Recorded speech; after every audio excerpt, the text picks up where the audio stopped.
Everyone, this is कनक सोम और आज हम इस लेक्चर में कार्बन एंड इट्स कंपाउंड को पढ़ेंगे। तो आपको पता है कार्बन की हमारे डेली लाइफ में काफी ज्यादा यूजेस हैं। तो सबसे पहले अब हम कार्बन के बारे में कंप्लीट स्टडी करेंगे कि इसके एटॉमिक नंबर क्या होता है, ये इसका बॉन्ड कैसा होता है, तो इस सब के बारे में हम पढ़ेंगे। तो कार्बन का एटॉमिक नंबर क्या होता है, सबसे पहला क्वेश्चन ये। कार्बन एक एटम है। एटम के अंदर क्या होता है, सेंटर में न्यूक्लियस। क्या होता है, न्यूक्लियस। न्यूक्लियस के अंदर होता है प्रोटॉन, न्यूट्रॉन और बाहर इलेक्ट्रॉन्स घूमते हैं। बाहर कौन घूमते हैं, इलेक्ट्रॉन्स। के शेल में कितने इलेक्ट्रॉन घूम सकते हैं, 2। एल में कितने घूम सकते हैं, 8। एम में 18, एन में 32। आई होप आपको ये समझ आ गया होगा। तो अब हम कार्बन की बात करते हैं। कार्बन का एटॉमिक नंबर क्या है, तो एटॉमिक नंबर किसी भी एटम का किसके इक्वल होता है, atomic number is equal to number of proton. किसके इक्वल होता है, number of proton of an atom. किसी भी एटम के में जितने भी प्रोटॉन होते हैं वही उसका एटॉमिक नंबर होता है। और प्रोटॉन जो होते हैं वो किसके इक्वल होते हैं, इलेक्ट्रॉन के इक्वल होते हैं। तो कार्बन का एटॉमिक नंबर क्या है, कार्बन के अंदर 6 प्रोटॉन होते हैं, इसलिए कार्बन का एटॉमिक नंबर क्या होता है, 6। अब इसका हम कॉन्फ़िगरेशन करेंगे। के शेल में अभी हमने बात करी कितने इलेक्ट्रॉन रह सकते हैं, 2। एल में कितने रह सकते हैं, 8। लेकिन इसके पास तो 6 हैं, तो 2 इसमें आ गए, बाकी के बचे हुए 4 इसमें चले गए। आई होप आपको कॉन्फ़िगरेशन करना आता होगा। अब इसमें क्वेश्चन ये बनता है कि ये कार्बन हमेशा कोवलेंट बॉन्ड ही क्यों बनाता है। अब हम ये पढ़ेंगे कि भाई ये कोवलेंट बॉन्ड क्या है। तो हमारे जो बॉन्ड होते हैं वो 2 टाइप के होते हैं मेनली। बॉन्ड कितने टाइप के होते हैं, 2 टाइप के। एक होता है आयोनिक बॉन्ड, एक होता है आयोनिक बॉन्ड और दूसरा हमारा होता है कोवलेंट बॉन्ड। दूसरा कौन सा होता है, कोवलेंट बॉन्ड। तो आयोनिक बॉन्ड हमेशा किसके बीच में बनता है, मेटल और नॉन मेटल के बीच में। मेटल और नॉन मेटल के बीच में। कोवलेंट बॉन्ड हमेशा बनता है नॉन मेटल और नॉन मेटल के बीच में। आयनिक बॉन्ड में क्या होता है, ट्रांसफर ऑफ इलेक्ट्रॉन। क्या होता है, transfer of electron from one atom to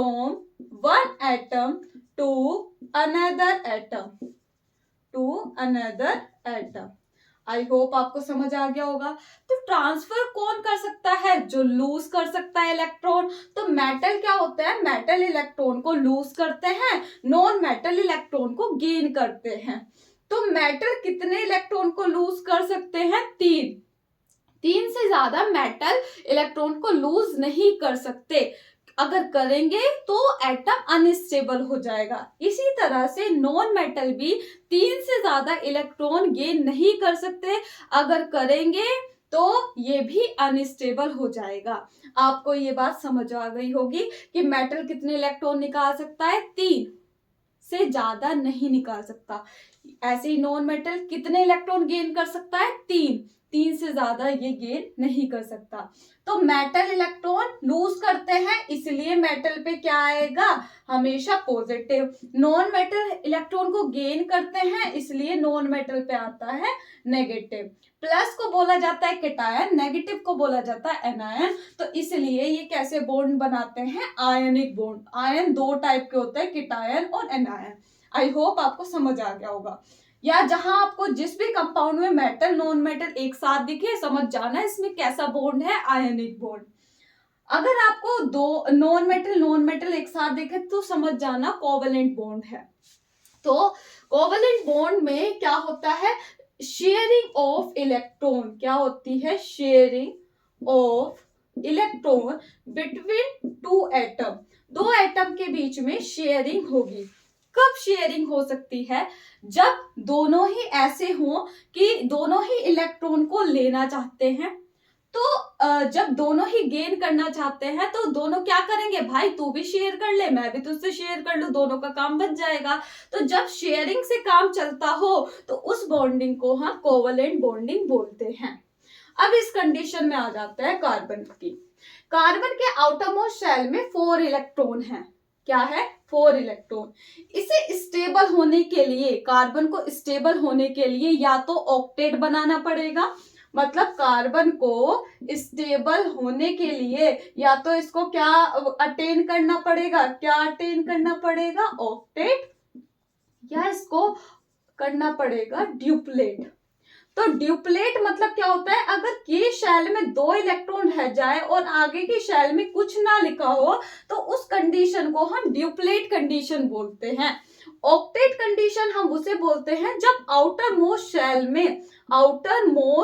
shell में कितने इलेक्ट्रॉन आ जाए, 8 इलेक्ट्रॉन अगर आ जाएंगे तो उस कंडीशन को हम ऑक्टेट बोलेंगे।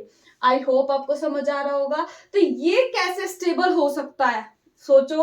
तो या तो ये 4 इलेक्ट्रॉन निकाल दे तो के शेल में 2 रह जाएंगे, या 4 इलेक्ट्रॉन ले ले। लेकिन अभी पढ़ के आए हैं कोई भी एटम ना तो 3 से ज्यादा इलेक्ट्रॉन निकाल सकता ना ही गेन कर सकता। और जबकि यहाँ पे तो हमारा कार्बन है, carbon is a non metal, ये तो इलेक्ट्रॉन निकाल ही नहीं सकता, और जबरदस्ती अगर तुम निकालोगे भी तो बहुत ज्यादा एनर्जी खर्च होगी। तो ना तो ये 4 इलेक्ट्रॉन को लूज कर सकता ना ही 4 इलेक्ट्रॉन को गेन कर सकता। अगर 4 इलेक्ट्रॉन इसने गेन करे तो न्यूक्लियस होल्ड नहीं कर पाएगा। इसी वजह से कार्बन क्या बनाता है, कोवलेंट बॉन्ड बनाता है। ये 4 इलेक्ट्रॉन निकालेगा तो बहुत ज्यादा एनर्जी खर्च होगी, और अगर 4 इलेक्ट्रॉन लेगा तो न्यूक्लियस होल्ड नहीं कर पाएगा। न्यूक्लियस के अंदर क्या है, प्रोटॉन।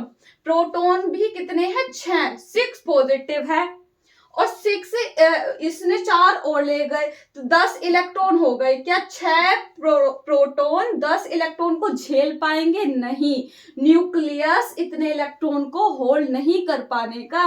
इस वजह से कार्बन हमेशा क्या बनाता है, कोवलेंट बॉन्ड बनाता है। आई होप आपको ये क्लियर हुआ होगा।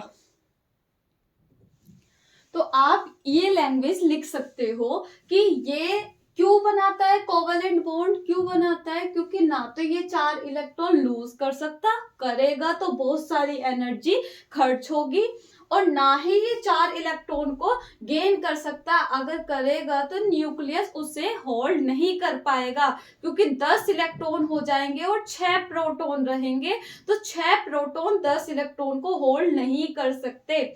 इसीलिए वो अपना ऑक्टेट पूरा करने के लिए 4 इलेक्ट्रॉन को शेयर करता है। इसीलिए कार्बन हमेशा कैसे बॉन्ड बनाता है, कोवलेंट बॉन्ड बनाता है। आई होप आपको ये क्लियर हुआ होगा। Thank you for your cooperation. Please इस वीडियो को शेयर करें।